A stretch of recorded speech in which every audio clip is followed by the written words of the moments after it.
ஃபியூச்சரில் ஒன்டாரியோவில் எந்த வீடுகளுக்கு டிமாண்ட் அதிகமாக இருக்கும் ஆனால் விலை அதிகரிக்காது. ஒட்டவாவில் 3 நாள் லைனில் இருந்து வீடுகளை வாங்கியிருக்கிறாங்க. We have to stay here throughout 3 days. Whole day you cannot leave the spot, so we have our own bed there. இந்த சிட்டியில் இனி வீடுகளுக்கு டிமாண்ட் இல்லை. பிரம்டனில் மட்டும் 100க்கும் மேற்பட்ட பவர் ஆஃப் சேல் நடந்துள்ளது. இதுக்கு முக்கிய காரணம் மோர்ட்கேஜ் ஃப்ராட்.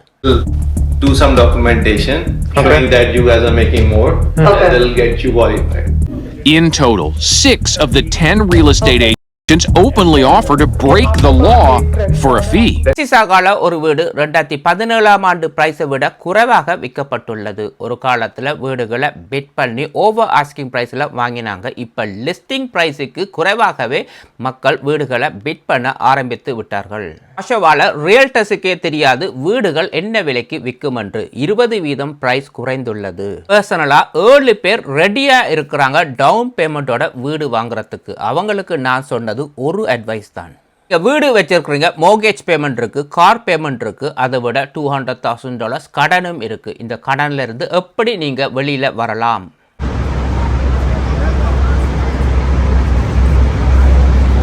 வணக்கம், எல்லாம் எப்படி இருக்கீங்க? ஒன்டாரியோவில் இனி எந்த மாதிரியான வீடுகளுக்கு டிமாண்ட் அதிகமாக இருக்கும், ஏன் ஈஸியாக விற்கக்கூடிய வீடுகள்னு கூட சொல்லலாம். இதில் லொக்கேஷன், 2வது ஜாப் ஆப்பர்ச்சுனிட்டி, எந்த சிட்டியில் வீடு வாங்க போகிறீங்க, எந்த சிட்டியில் வீடு வாங்கி இருக்கிறீங்க. முக்கியமாக ப்ராப்பர்ட்டி டேக்ஸ் அதிகமாக இருந்தாலுமே இங்கே பிரச்சனை இருக்குது. உதாரணத்துக்கு மிசிசாகால ஒரு வீடு 2017ஆம் ஆண்டு இந்த வீட்டை வாங்கியிருக்கிறாங்க $1,425,000. இப்போ 2026ஆம் ஆண்டு 9 வருஷத்துக்கு பிறகு இந்த வீட்டை விற்றுருக்கிறாங்க $1,358,000. அதாவது 9 வருஷத்துக்கு பிறகு $70,000 லாஸில் இந்த வீடு விற்கப்பட்டுள்ளது. என்ன கேட்டிங்கன்னு சொன்னால் இது 2016ஆம் ஆண்டு விலையில் தான் இது விற்கப்பட்டுள்ளது. இங்கே என்ன பிரச்சனைன்னு சொன்னால் ஒரு சில சிட்டிஸில் கொண்டோ, டவுன் ஹவுஸ், செமி, தனி வீடுகள் எல்லாமே கிட்டத்தட்ட ஒரே ப்ரைஸ் அளவில் விற்கப்பட்டுள்ளது. இனிமேல் ஃபியூச்சரில் தனி வீடுகளுக்கு தான் டிமாண்ட் அதிகம். எல்லா பில்டர்ஸுமே ஸ்டாக் டவுன் ஹவுஸ், கொண்டோ டவுன் ஹவுஸை தான் கட்ட இப்போ விரும்புகிறாங்க. என் கவர்மெண்ட்டை பெர்மிட்டையும் வாங்கியிருக்கிறாங்க. இதுக்கு முக்கிய காரணம் தனி வீடுகளை வாங்கி கட்டி விற்க முடியாது. லேபர் கோஸ்ட், லேண்ட் ப்ரைஸ் எல்லாம் பார்க்கும் பொழுது ஏன் பில்டரால் கூட இனி ரெண்ட் பண்ண முடியாது, மோர்ட்கேஜை கவர் பண்ணுற மாதிரி. ஸோ ஒரு காலத்தில் ஒரு ஹோம் பில்டர் ஒரு கம்யூனிட்டியில் இத்தனை வீடுகள் கட்டணும், கட்டினா பிறகு தான் நீங்கள் டவுன் ஹவுஸ் எல்லாமே கட்டலாம். அது இப்போ மாறி உள்ளது. கவர்மெண்ட் அலோவ் பண்ணுறாங்க முழுக்கவே ஸ்டாக் டவுன் ஹவுஸ் கட்டுற மாதிரி. அப்போ தான் வீடுகளும் அதிகமாக கட்டலாம். ஓரளவு அஃபோர்டபுள் ப்ரைஸில் இந்த வீடுகளை விற்கலாம். அப்படின்னா இனிமேல் கட்ட போகிற தனி வீடுகள் கூடுதலாக கஸ்டம் பில்டாக தான் இருக்க போகின்றது. எல்லாமே குறைஞ்ச அளவு ஒரு $3 million ப்ரைஸ் மார்க்கில் தான் ஆரம்பிக்க போகின்றது. We have sleeping bags, we have pillows, we can just sit inside there at nighttime. Blaze Cameron has been living in a tent the last few days in the hopes of getting a new house. ஒட்டவாவில் இப்போ போன கிழமை Minto கம்யூனிட்டியில் 3 நாள் day and night லைனில் இருந்து வீடுகளை வாங்கியிருக்கிறாங்க. இதுக்கு காரணம் One realtor says for many people, the drive to get into a bigger single-family home has them not taking any chances in an in-demand neighborhood. A lot of that demand that we're seeing is likely for those single-family homes. இந்த கம்யூனிட்டியில் கட்ட போகிற கடைசி single family Holmes இப்போ வாங்காட்டி இனிமேல் வாங்கவே முடியாது. இனி வரப்போகிற வீடுகள் எல்லாமே back to back stack house, உங்களுக்கு பேக்யார்டே இருக்காது. ஸோ இங்கே டிமாண்ட் தனி வீடுகளுக்கு தான். We have to stay here throughout 3 days. Whole day you cannot leave the spot, so we have our own bed there. Matias Suarez is taking the day shift and says his dad takes the nights. When he arrived, he says he was surprised to find people ahead of him. They were way more ready than us. Sticking it out night after night to get the dream home. So ஒன்டாரியோவில் தனி வீடுகளுக்கு இனி demand அதிகமாக இருக்கும், ஆனால் விலை அதிகரிக்காது. Already high ப்ரைஸில் வீடுகளோட விலை இருக்கிறதால அடுத்த 10 வருடத்துக்கு வீடுகளின் விலை தொடர்ந்து குறையும். இது என்னுடைய ஒரு கால்குலேஷன். ஒரு நாளும் வீடுகளின் விலை அதிகரிக்கவே ஆகாது. ஜப்பான் எடுத்து பாருங்க, இதே பிரச்சனை தான். 50 வருடத்துக்கு முதல்ல வந்த பபிள் இன்னுமே வீடுகளோட விலை அதிகரிக்கவே இல்லை. ஒரு காலகட்டத்துக்கு அப்படி குறைஞ்சு வந்து ஒரு ஸ்டேபிளாக இருக்கும் வழியே இனிமேல் வீடுகளோட விலை அதிகரிக்காது. மார்க்கத்தில் ஒரு 2+2 பங்களா ஹவுஸ் வந்து $799,000 விற்க போட்டிருக்கிறாங்க. உங்களுக்கு ஒரு $750,000 வாங்கலாம். ப்ராப்பர்ட்டி டேக்ஸ் வந்து 4,700. இதே ஆஷவாவில் 2+2 பங்களா ஹவுஸ் வந்து விற்க போட்டிருக்கிறாங்க. அதே ப்ரைஸுக்கு $799,000 விற்க போட்டிருக்கிறாங்க. Property tax almost $6,000. இங்கே டுராமில் என்ன பிரச்சனைன்னு சொன்னால் வீடுகளோட விலையும் அதிகம், ப்ராப்பர்ட்டி டேக்ஸும் அதிகம். இப்போ பிக்கரிங்லேருந்து எடுத்து பார்த்தீங்களா, விப்பி மற்றும் வங்காள தொடர்ந்து போவீங்களா இருந்தால் ஒரு 4 பெட்ரூம் ஹவுஸுக்கு ஆல்மோஸ்ட் $9,000 கிட்டத்தட்ட வருது ப்ராப்பர்ட்டி டேக்ஸ். அடுத்த 5 வருஷத்தில் ஒருவேளை இது $10,000 போகிறதுக்கான வாய்ப்புகள் இருக்குது. ஏன்னு சொன்னால் இங்கால சிட்டி டெவலப்மெண்ட் ஆகி முடிந்தது. ஆனால் டுராம் ரீஜனில் பார்க்கும் பொழுது வீடுகள் எல்லாமே கட்டி முடிச்சிட்டாங்க, ஆனால் சர்வீஸ் இல்லை. ஸோ அந்த சர்வீஸை உள்ளுக்கு கொண்டு வரத்துக்கு ப்ராப்பர்ட்டி டேக்ஸ் தொடர்ந்து இன்க்ரீஸ் ஆகிக்கொண்டே போகின்றது. ஆஷாவாவை எடுத்து பார்த்தீங்கன்னு சொன்னால் ஹவுசிங் மார்க்கெட் வந்து ஒரு பெரிய ஸ்கேம். ஏன் ரியல்டர்ஸுக்கே தெரியாது எந்த வீடு எந்த விலைக்கு விற்குமெண்டு. வீடுகளை வாங்கியிருக்கிறாங்க $700,000, செமியை வாங்கியிருக்கிறாங்க $700,000, என் டவுன் ஹவுஸை வாங்கியிருக்கிறாங்க $700,000, 2 பெட்ரூம் காண்டோமே $700,000 தான் விற்கப்பட்டுள்ளது. இங்கே என்ன பிரச்சனைன்னு சொன்னால் திடீரென்று ஒருத்தன் வந்து 3 பெட்ரூம் நல்ல டீசெண்டான ஹோமை வந்து $650,000 விற்றுருக்குறாங்க. ஆஷோவா வந்து ஒரு ட்ராப். நீங்கள் வந்து ஒரு எலி பொறியில் மாட்டுப்பட்ட மாதிரி தான். அதிக விலை கொடுத்து வாங்கியிருப்பீங்களா இருந்தால் அதை விட்டு ஈஸியாக வெளியில் வர முடியாது. அடுத்தது ப்ராப்பர்ட்டி டேக்ஸ். இந்த டுராம் முழு ரீஜனையுமே எடுத்து பார்த்தீங்கன்னு சொன்னால் இங்கே ப்ராப்பர்ட்டி டேக்ஸ் ஒரு பெரிய இஷ்யூவாக இருக்குது. வேறு சிட்டியை விட இங்கே தான் ப்ராப்பர்ட்டி டேக்ஸ் அதிகமாக இருக்குது.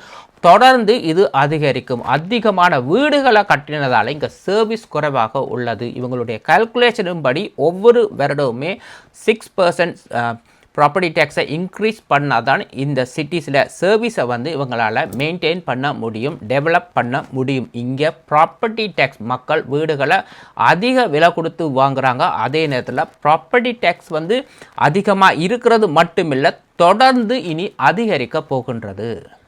அடுத்தது கோஸ்ட் சிட்டி வின்சர் லண்டன். ரெண்டுமே இன்வெஸ்ட் பண்ண எல்லாருக்குமே இன்றைக்கு 0 இன்கம் தான். நீங்கள் ஆல்ரெடி ஒரு ஏர்லி ஸ்டேஜில் 2010, 12 மேபி 15க்கு முதல்ல வாங்கியிருப்பீங்களா இருந்தால் ஓரளவு சேஃப். மற்றபடி எல்லாருக்குமே இங்கே நஷ்டம்தான். ப்ராப்பர்ட்டியை ரெண்ட் பண்ண முடியாது, விற்க முடியாது, வேலையும் இல்லை, தொடர்ந்து அன்எம்ப்ளாய்மெண்ட் ரேட் கூடிக்கொண்டே போகின்றது. இங்கே இன்வெஸ்ட்மெண்ட் பண்ண எல்லாருக்குமே சொன்ன மாதிரி 0 இன்கம் தான். இதை விட்டு வெளியில் ஈஸியாக வரவே முடியாது. எல்லாருமே இன்டர்நேஷ்னல் ஸ்டூடெண்ட்ஸை நம்பி தான் இங்கே இன்வெஸ்ட் பண்ணாங்க. இப்போ இன்டர்நேஷ்னல் ஸ்டூடெண்ட்ஸும் இல்லை, புதுசாக இமிக்ரெண்ட்ஸுமே இந்த நாட்டுக்குள்ளே வாராங்களும் இல்லை. நிறைய ப்ராப்பர்ட்டிஸ் வந்து அங்கே எம்டியாக இருக்குது. பில்டர்ஸ் கூட அங்கே தடுமாறுறாங்க வீடுகளை விற்க முடியாமல். இதே பிரச்சனை தான் வாட்டர்லூர்லேயும். இந்த ஏன் யூனிவர்சிட்டிக்கு பக்கத்தில் இருக்கிற அப்பார்ட்மெண்ட் எல்லாமே நீங்கள் போய் பார்த்தீங்கன்னா இப்போ எம்டியாக இருக்குது. ஒரு காலத்தில் வந்து $1,000 மந்த் போனது ஒரு ரூம் ரெண்ட்டுக்கு. இப்போ நீங்கள் $500 கூட ரூமில் ஈஸியாக யூனிவர்சிட்டிக்கு பக்கத்துலேயே எடுக்கலாம் வீடுகளில். அது மட்டும் இல்லை, நிறைய யூனிட்ஸ் வந்து இப்போ எம்டியாக இருக்கின்றது. அடுத்தது பிராம்டனை எடுத்து பாருங்க. யாருக்கு பிராம்டன் சிட்டிக்கு மூவ் பண்ணி வாழ ஆசை? இதுதான் இப்போ இருக்கிற ஒரு கேள்வி. ஒரு ப்ராப்பர்ட்டி 2022ஆம் ஆண்டு விற்கப்பட்டுள்ளது $1,910,000. இப்போ 2026ஆம் ஆண்டு $1,298,000 விற்கப்பட்டுள்ளது. டோட்டலாக $612,000 லாஸில் இந்த வீடு விற்கப்பட்டுள்ளது. வாங்கினவர் வந்து $1.2 மில்லியன் இந்த ப்ராப்பர்ட்டியை வாங்கியிருந்தாலும் பிராம்டனில் இந்த ப்ரைஸுக்கு இந்த ப்ராப்பர்ட்டி வேர்த்தா? இதுதான் இப்போ இருக்கிற கேள்வி. ஏன்னு சொன்னால் பிராம்டனில் கம்யூனிட்டி ஒரு சேஞ்ச். இந்த கம்யூனிட்டியோடு சேர்ந்து எல்லாராலுமே வாழ முடியாது. அதிகமான மக்கள் அந்த கம்யூனிட்டியை விட்டு வெளியில் வர்றாங்க. இப்போ இன்னும் ஒரு பிரச்சனை வந்து பிராம்டனில் எக்ஸ்டோஷன் பிரச்சனை இருக்குது. மிரட்டி பணம் பறிக்கிறது. ஒரு மோடில் நீங்கள் காரை பார்க் பண்ணுவீங்களா இருந்தால் 100% உங்களோட கார் டேமேஜ் ஆகிறதுக்கான வாய்ப்பும் இருக்குது. களவு, திருட்டு, கள்ளம் எல்லாமே பிராம்ப்டனில் அதிகமாக இருக்கின்றது. வீடுகளை எடுத்து பார்த்தீங்கன்னு சொன்னால் ஒவ்வொரு வீடுகள்லையுமே 10 பெட்ரூம் மாதிரி பிரித்து கட்டியிருக்கிறாங்க. ஏன்னா இன்டர்நேஷ்னல் ஸ்டூடெண்ட்ஸை நம்பி இல்லீகல் பேஸ்மெண்ட் நிறைய அதிகமாக இருக்குது. இப்போ என்ன பிரச்சனைன்னு சொன்னால் பிராம்ப்டனில் தான் போன வருடமும் இந்த வருடம் வச்சு பார்க்கும் பொழுது 100க்கும் மேற்பட்ட பவர் ஆஃப் சேல் வீடுகள் வந்து அதிகமாக பேங்கினால் பறிக்கப்பட்டிருக்கு. இவங்க எல்லாருமே இன்டர்நேஷ்னல் ஸ்டூடெண்ட்ஸை நம்பி தான் இந்த ப்ராப்பர்ட்டிஸை வந்து அதிக விலை கொடுத்து ரெண்ட் பண்ணலாம்னு தான் எல்லாருமே வாங்கினாங்க. இதுக்கு முக்கிய காரணம் வந்து பிராம்ப்டனில் வந்து மோர்ட்கேஜ் ஃப்ராட் தான். They will do some documentation showing that you guys are making more, and they'll get you qualified. In total, 6 of the 10 real estate agents openly offer to break the law for a fee. இப்போ international ஸ்டூடெண்ட்ஸும் இல்லை, தொடர்ந்து property ப்ரைஸும் குறைஞ்சு கொண்டு வருகின்றது. இந்த election முடிஞ்ச கையோட வார வருஷத்துலேருந்து பாருங்கள், தொடர்ந்து ப்ராப்பர்ட்டி டேக்ஸ் இன்க்ரீஸ் ஆகிக்கொண்டே போகிறது. பிராம்ப்டன்லேயுமே இதே பிரச்சனைகளால் வீடுகள் என்ன விலைக்கு விற்கப்படுகின்றது கூட யாருக்குமே தெரியாது. இப்போ கடைசியாக போன கிழமை பவர் ஆஃப் சேலில் விற்ற ஒரு வீட்டை பாருங்கள், 2022 இதை வாங்கியிருக்கிறாங்க $1,900,000. 26 இப்போ விற்றுருக்குறாங்க $1,30,000. அப்படி பார்த்தா $870,000 லாஸில் விற்கப்பட்டுள்ளது. இதில் ஜோக் என்னன்னு சொன்னால், இதே பரப்பளவு உள்ள வீடு போன மாதம் ஒருவர் வாங்கியிருக்கிறார் வந்து $1.3 million. இதுவும் பவர் ஆஃப் சேலில் தான் விற்கப்பட்டிருக்கு. இந்த ரெண்டு வீட்டுக்குமே ஒரு மாதத்துலேயே $300,000 வந்து டிஃப்ரென்ஸ் இருக்குது. அப்படி பார்த்தாலுமே வந்து இவர் இன்னுமே அதிக விலை கொடுத்து தான் இந்த வீட்டை வாங்கியுள்ளார். இந்த மாதம் பவர் ஆஃப் செல்லில் விற்கப்பட்ட ஒரு சில வீடுகள் வேறு சிட்டிஸில் பார்ப்போம். இப்போ வந்து கிரிம்சி ஒன்டாரியோவில் ஒரு வீடு விற்றுருக்குறாங்க. 2015ஆம் ஆண்டு $626,000 வாங்கியிருக்கிறாங்க. சரியா 11 வருடத்துக்கு பிறகு அந்த வீட்டை விற்றுருக்குறாங்க. 2026ஆம் ஆண்டு $649,000. க்ளோசிங் ஃபீஸ் எல்லாம் பார்த்தா 11 வருடமாக இந்த வீட்டை வச்சுருந்ததுக்கு ஒரு பெனி கூட இவங்களுக்கு லாபம் இல்லை.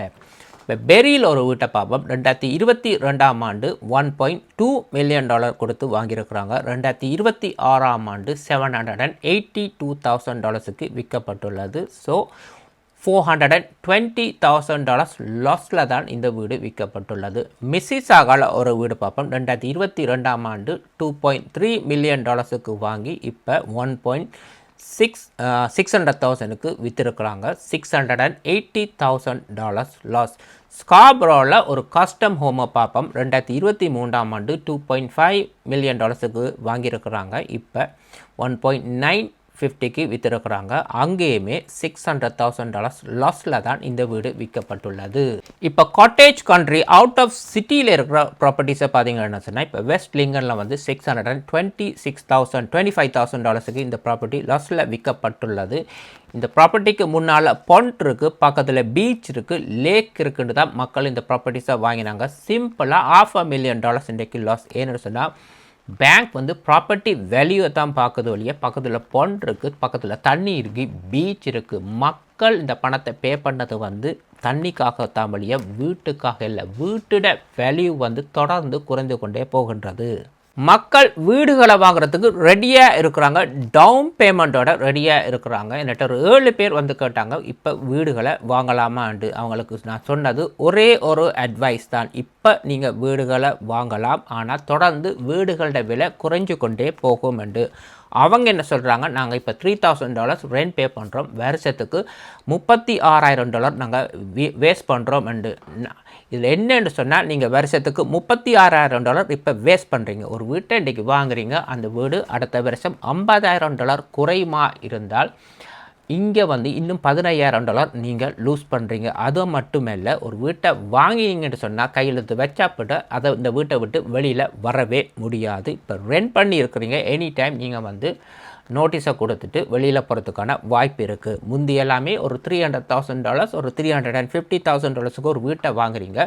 25 வருஷம் மோர்கேஜுக்கு பிறகு ஒரு $100,000 ஒரு கடன் தொடர்ந்து இருக்கத்தான் செய்யும். எப்படியாவது ரீஃபைனான்ஸ் பண்ணி கொஞ்சம் காசை எடுத்திருப்பீங்க. ஆனால் இப்போ ஒரு $700,000 $800,000 ஒரு வீட்டை வாங்கினீங்கன்னு சொன்னால் ஃப்ரெஞ்சில் சொன்ன மாதிரி சாகும் வரை உறுதி தான். இந்த மோட்கேஜை விட்டு உங்களால் திரும்பி வெளியில் வரவே முடியாது. நீங்கள் ரிட்டையர் பண்ண பிறகு மோட்கேஜ் தொடர்ந்து பே பண்ணி கொண்டு இருக்க வேணும். இன்ஃப்ளேஷன் உங்களை விடாது இந்த மோட்கேஜை பே ஆஃப் பண்ணுறதுக்கு.